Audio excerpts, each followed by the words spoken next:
Salut les loutres, j'espère que vous allez bien. On se retrouve aujourd'hui pour une vidéo que vous attendez depuis longtemps, qui m'a été énormément demandée. Je veux bien évidemment parler des runes. Et je vous avoue, quand j'ai évoqué le sujet, je pensais pas qu'il allait y avoir autant de monde qui avait envie d'une vidéo là-dessus spécifiquement. Et en vrai, on pourrait dire mille et une choses sur les runes, et aujourd'hui j'ai fait le choix de vous proposer un tuto sur comment utiliser les runes, plutôt que de vous parler de l'histoire des runes ou de tout ce qui tourne autour de ça. Mais avant de se jeter dans la bataille, je vous invite à vous abonner à la chaîne si c'est pas encore fait, à me suivre aussi sur les Instagram pour être sûr de ne rien manquer, et à aller voir mon site internet www.northern-du6oracle.com si vous avez besoin de soins chamaniques, de guidance ou que sais-je encore, tout ça en présentiel ou à distance. Bon, alors avant de commencer, je tiens à préciser que je travaille uniquement avec l'ancien Futhark qui comporte les 24 runes originelles. Mais pas de panique pour ceux qui seraient familiers avec d'autres versions du Futhark, disons que l'idée de base sera la même, la façon de tirer les runes ce sera exactement la même chose, par contre peut-être que certaines interprétations ne seront pas les mêmes. Et là pour le coup, moi ça me concerne plus vraiment, donc je vous invite à faire vos propres recherches pour être sûr de connaître les runes que vous utilisez. Donc penchons-nous maintenant sur notre fameux Futhark. Donc comme je vous l'ai expliqué, le Futhark comporte 24 runes qui sont divisées en 3 familles de 8 runes. Et chacune de ces petites familles de runes est reliée à un dieu en particulier. On trouvera donc les 8 premières runes connectées à l'énergie de Freyr, les 8 suivantes connectées à l'énergie de Heimdall et les 8 dernières connectées à l'énergie de Tyr. Mais comme je vous l'ai dit, aujourd'hui on va pas s'attarder spécifiquement sur le côté historique et réel de ce que sont les runes, mais plutôt de comment les utiliser. Alors déjà, avant toute chose, sachez que tout le monde peut tirer les runes. Je sais qu'il y a énormément de croyances là-dessus, comme quoi il faudrait être un puissant chaman du Nord, ou avoir été appelé par les dieux, ou avoir fait je ne sais quoi. Dites-vous bien que tout ça c'est du gros bullshit, n'importe qui peut tirer les runes de la même manière que n'importe qui pourrait tirer des cartes. Cependant, vous vous en doutez, il y a des petites règles à respecter si on veut que tout se passe bien. Et très franchement, il n'y a pas de surprise ici, les règles à respecter avec les runes ce sont exactement les mêmes qu'avec n'importe quel objet divinatoire. Donc la façon de travailler sera exactement la même qu'avec un pendule par exemple, ou avec un jeu de tarot, ou avec un oracle à la con que vous auriez trouvé à la Fnac. Donc si vous avez vu ma vidéo sur comment sacraliser et utiliser un pendule, vous savez comment utiliser et sacraliser vos runes. Si c'est pas le cas, je vous invite à suivre le lien qui s'affiche maintenant à l'écran et aller voir cette fameuse vidéo sur le pendule. Mais heureusement, vous le savez, Northern Oracle est bon et plein de gratitude. Donc si vous avez la flemme ou pas envie d'aller cliquer sur ce lien et de voir comment on fait sur le pendule et de reproduire ça avec vos runes, je vais vous expliquer brièvement comment on le fait ici. Alors petit 1, il va déjà falloir savoir sur quel support vous voulez utiliser vos runes. Est-ce que ça va être de la pierre, du bois, de l'os, peut-être même des cartes, ou que sais-je encore. Une fois que vous aurez trouvé le support qui vous convient, si vous voulez mon avis là-dessus, personnellement je suis à 300% sur les runes en pierre plutôt que n'importe quel autre support. Enfin bref, partons du principe que vous avez trouvé le jeu de runes qui vous convient. À cet instant, vous allez devoir le sacraliser avant de l'utiliser. Pour ce faire, il va vous falloir de l'eau, des fumigations quelconques, celles qui conviendront pour vous. On va partir du principe que comme les héros de ce monde, vous avez choisi de prendre un jeu de runes en pierre, et à la réception de ces précieux petits artefacts, il va falloir évidemment les nettoyer. Pour ce faire, il va vous falloir un petit bol d'eau de source ou d'eau minérale idéalement. J'imagine qu'il n'y a pas besoin de le préciser, mais faites pas les gogoles en prenant l'eau de la piscine par exemple. Et ensuite, vous l'aurez compris, il vous suffit de plonger toutes vos runes à l'intérieur. À cet instant, il va falloir écouter votre ressenti pour savoir quand les runes sont pleinement nettoyées. Généralement, pour vous donner une petite idée, quelqu'un de plutôt visuel va avoir l'impression que les runes sont en train de décanter quelque chose, de dissoudre peut-être une énergie, peut-être une couleur, quelque chose qui va sortir de chaque petite pierre. Sinon, quelqu'un de plutôt kinesthésique va les sentir s'alléger, va les sentir se vider, comme s'il y avait quelque chose qui pouvait être stocké à l'intérieur et que ce quelque chose allait pouvoir se dissiper tranquillement et alléger entre guillemets le bol avec les runes à l'intérieur. Peu importe la manière que vous choisissez, faites-le jusqu'à ce que les runes vous paraissent complètement clean, propres et presque vides. Une fois que c'est le cas, sortez-les du bol, nettoyez-les avec de la sauge ou du palo santo ou même n'importe quel autre encens qui pour vous aurait une utilité de nettoyer et de purifier des énergies. Pour les plus aguerris, une fois que tout ça c'est fait, je vous invite à faire une petite transe chamanique et à vous connecter volontairement à l'esprit de vos runes, comme si votre petit sac de runes, il avait une âme, comme s'il avait une énergie particulière qui serait juste à lui. Et vous, votre but, ça va être d'aller dans la transe, de vous présenter à ce petit artefact, donc pas à chaque rune indépendamment, mais bien au total des 24 runes, et à cet instant, vous présenter à lui et vous lier pour pouvoir l'utiliser, comme si ça pouvait être l'un de vos artefacts à vous spécifiquement, presque une extension de vous-même. Et si vous avez besoin de voir tout ça en images, je vous renvoie à la vidéo que j'ai fait sur le pendule, où tout ça est clairement expliqué et démontré. Bon, évidemment, Évidemment, je ne l'ai pas précisé, mais si vous utilisez un deck de cartes runiques, n'allez pas les mettre sous l'eau. Rappelez-vous, on n'est pas des gogoles, on prend pas l'eau de la piscine et on met pas les cartes sous l'eau. Bref, vous voilà équipé d'un nouvel outil divinatoire, sacralisé et connecté avec vous-même. À cet instant, vous vous dites peut-être que tout est possible et que désormais tout est à votre portée, et c'est plus ou moins vrai. Évidemment, dans l'absolu, on pourrait poser n'importe quelle question rune et récupérer la réponse. Non, non, non, on peut pas poser n'importe quelle question. Rappelez-vous ce que j'avais dit au pendule, toutes les questions ne sont pas bonnes à poser aux oracles. Évidemment, puisque s'il y a des choses déjà qui ne nous concernent pas, qui appartiennent au chemin de vie des autres, vous n'avez pas le droit de poser ce genre de questions. Sauf, bien entendu, si la personne vous a demandé de le faire pour elle. Ensuite, il y a toutes les questions orientées divination, que je déconseille vivement. Vous savez que si vous me suivez depuis un moment, je ne fais pas de divination, et pour cause, je trouve qu'il n'y a pas vraiment d'intérêt à le faire. Parce que dans 9 cas sur 10, les gens qui veulent de la divination, qui veulent connaître leur futur, c'est uniquement parce qu'ils n'ont pas envie de travailler sur les problèmes qu'ils ont actuellement. Et qui vont chercher dans un déni des plus profonds un hypothétique réconfort de quelque chose qui arrivera peut-être sans qu'on ne fasse rien. Ben oui, si la voyante, le tarot ou les runes nous ont dit que dans 6 mois on allait obtenir ce qu'on cherche depuis toujours sans rien faire du tout, pourquoi entreprendre le moindre travail sur soi alors qu'on pourrait juste attendre le bec ouvert que ça tombe dedans? Et si vous fonctionnez comme ça, je peux vous garantir que vous allez droit dans le mur. Donc si on fait le tri de tout ça, de est-ce que je vais rencontrer l'amour cette année, est-ce que je vais être riche, est-ce que je vais changer de travail et gagner 10K par mois, est-ce que blablabla, est-ce que blablabli, on peut peut-être poser des questions bien plus intéressantes et pertinentes pour nous faire évoluer maintenant. Et si un petit coup de pouce du destin pourrait vous aider à un moment ou à un autre,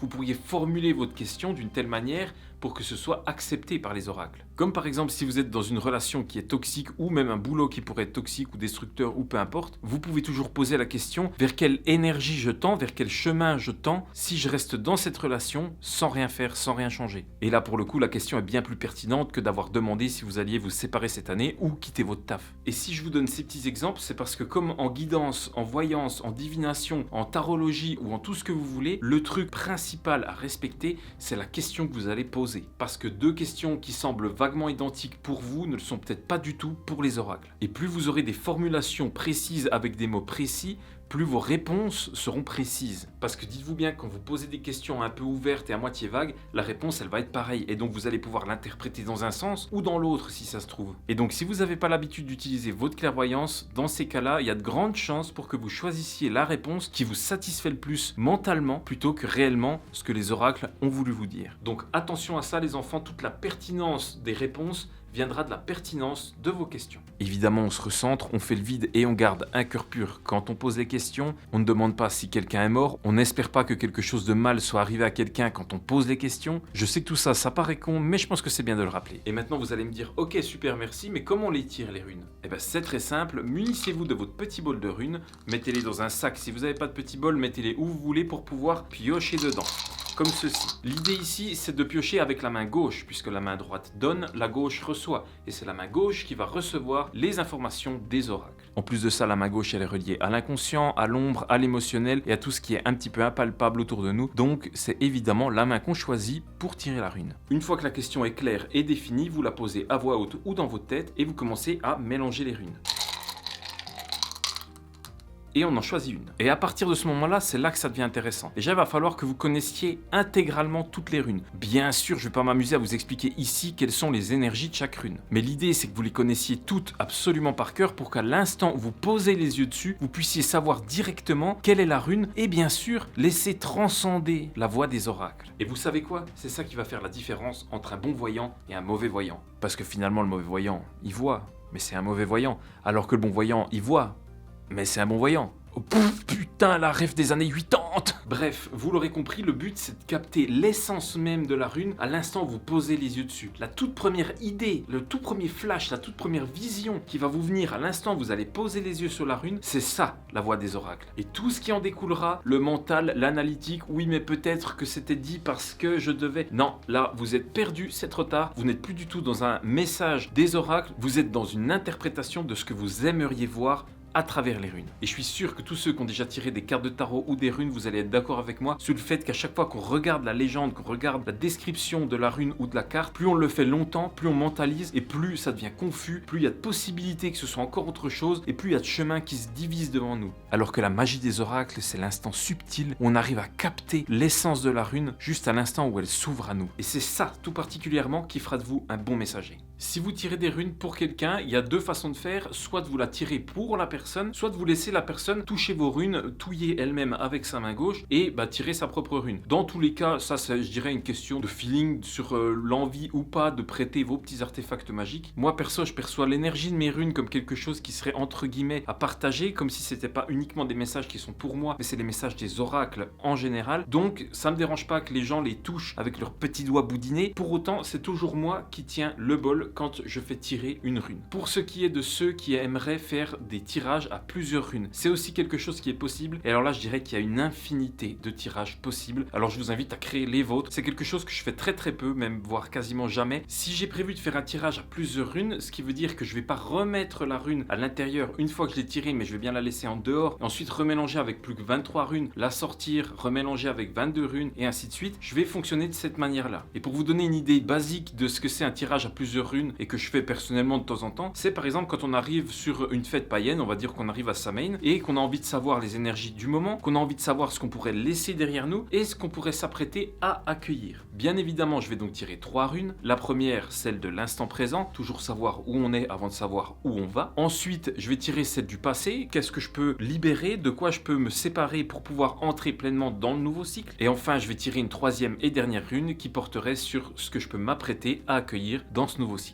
Donc si tu as suivi, à la fin du tirage, il reste bien 21 runes dans mon bol de runes. Et c'est donc ça la différence que je fais moi personnellement avec les tirages à plusieurs runes et ceux qui sont uniques à chaque fois, une rune qu'on remet dans le bol et ainsi de suite. Et sinon, d'un point de vue safety, histoire de mettre un petit coup de coude à tous ceux qui racontent des balivernes et des balivernes sur tout ce qui est oracle, voyance, tarot et ainsi de suite, vous ne risquez rien du tout, comme je vous l'ai dit, à part si vous posez des questions complètement débiles. Si vous allez chercher le mal, si vous cherchez à nuire à quelqu'un ou peu importe, évidemment que vous n'allez pas attirer des choses joyeuses sur vous. On est d'accord. Par contre, à chaque fois que vous vous adressez aux runes, si vous formulez correctement vos questions, vous êtes dans la bienveillance, dans l'ouverture et dans la lumière, là vous ne risquez absolument rien. N'en déplaise à tous ceux qui pensent être uniques, touchés par la grâce divine et être les seuls à pouvoir poser des questions aux oracles, je vous garantis que tout le monde a accès à ce pouvoir divin. Ah oui, et vous allez aussi trouver des récits sur le fait que les runes ont un sens, et donc une définition différente selon si vous la tirez à l'endroit ou à l'envers. Alors là, c'est quelque chose à prendre avec des pincettes. Je pense que c'est un petit peu une vulgarisation pour les gens qui ne sont pas capables d'interpréter instantanément l'idée de base, comme je vous expliquais. Parce qu'à la base, une rune, c'est une énergie, et donc elle n'a pas de haut ni de bas, elle n'a pas de frontière physique, entre guillemets. Et donc partant de ça, il y a des gens qui disent qu'une rune ne peut pas être tirée à l'endroit ou à l'envers, elle est tout le temps dans le même sens, parce qu'elle n'a pas de sens du tout. Et il y a des gens qui vont vous dire l'inverse, qu'une rune peut être tirée à l'endroit ou à l'envers. Et je pense que c'est encore une fois un dialogue de sourds entre deux personnes qui se comprennent pas. Évidemment que non, une rune n'a pas de sens, en tout cas son énergie n'a pas de sens, ça c'est une certitude absolue. Pour autant, il y a quand même de l'ombre et de la lumière. Et donc en ça, quand vous tirez une rune, elle pourrait aussi bien vous donner quelque chose de lumineux que quelque chose de sombre. Et ça, le seul moyen de le savoir, peu importe dans le sens où vous tirez la rune, c'est de capter cette première essence qui va sortir. Et je sais pas pourquoi, je peux pas vous l'expliquer parce que c'est simplement la clairvoyance qui fait ça, mais quand vous allez tirer une rune toute particulière, des fois la même rune, elle va vous paraître complètement lumineuse, c'est une victoire absolue sur la vie, et d'autres fois cette même rune, elle va vous paraître comme une alerte à un danger. Et pour autant c'est la même rune, mais la première idée, elle est pas la même. La transcendance qui va en sortir instantanément quand vous allez la voir, ça va pas être la même. Et c'est à cet instant, je pense, qu'on peut entre guillemets dire qu'il y a un sens aux runes. Et pour ça, je pense que c'est bien d'avoir l'idée qu'une rune c'est quelque chose d'entier et c'est pas que lumière plus plus, amour, Reiki les anges, mais ça peut être aussi quelque chose de plus dark, plus sombre et qui peut vous mettre en garde de certaines choses, qui pourrait essayer de vous protéger ou que sais-je encore. Enfin voilà les loutres, c'est tout pour cette petite vidéo sur les runes. Vous l'aurez compris, c'est pas si compliqué. Il faut simplement faire comme dans tout ce qu'on peut faire dans les autres mondes, se recentrer, respecter le chemin des autres, respecter notre propre chemin et respecter surtout les oracles auxquels on pourrait venir se connecter pour récupérer des informations. Rappelez-vous qu'on est juste des petits gugus sur cette terre et qu'il y a des choses qui sont bien plus grandes, qui nous dépassent tous et qu'on n'a peut-être pas besoin de les enquiquiner toutes les 20 secondes parce qu'on sait pas si on doit mettre des chaussettes blanches ou des chaussettes bleues aujourd'hui. Sur ce, comme toujours, abonnez-vous à la chaîne, suivez-moi sur Instagram, allez voir mon site internet si vous avez besoin de mes guidances, de mes soins chamaniques ou peu importe. Si vous avez des questions, dites-le moi en commentaire, je me ferai un plaisir d'y répondre. Et aussi avant de vous quitter, je voulais vous dire qu'il y a un sujet de vidéo qui m'a été pas mal demandé en DM sur Instagram. C'est tout ce qui touche aux dieux nordiques spécifiquement. Alors ça c'est vraiment un truc qui vous intéresse de ouf, hein, les runes, les dieux nordiques, tout ça, le paganisme nordique en général. Dites-moi si c'est quelque chose que vous aimeriez voir sur cette chaîne, sachant qu'à la base j'étais pas spécifiquement parti pour parler de paganisme ou quoi, même si moi j'en fais partie de toute cette petite communauté, c'est pas spécifiquement quelque chose que j'avais prévu d'aborder sur la chaîne. Si c'est des sujets qui vous intéressent, bah dites-le moi aussi donc dans les commentaires, et puis je vous ferai volontiers des vidéos sur les divinités que moi je peux prier, par exemple, celles avec lesquelles je travaille, celles que j'ai même pu rencontrer dans des trans chamaniques ou autres, et bref, comment les honorer, comment leur faire des offrandes, peu importe, toutes ces petites choses, dites-moi si ça vous intéresse, et je vous ferai ça. Et en attendant la prochaine vidéo, prenez soin de vous les loutres. Ciao.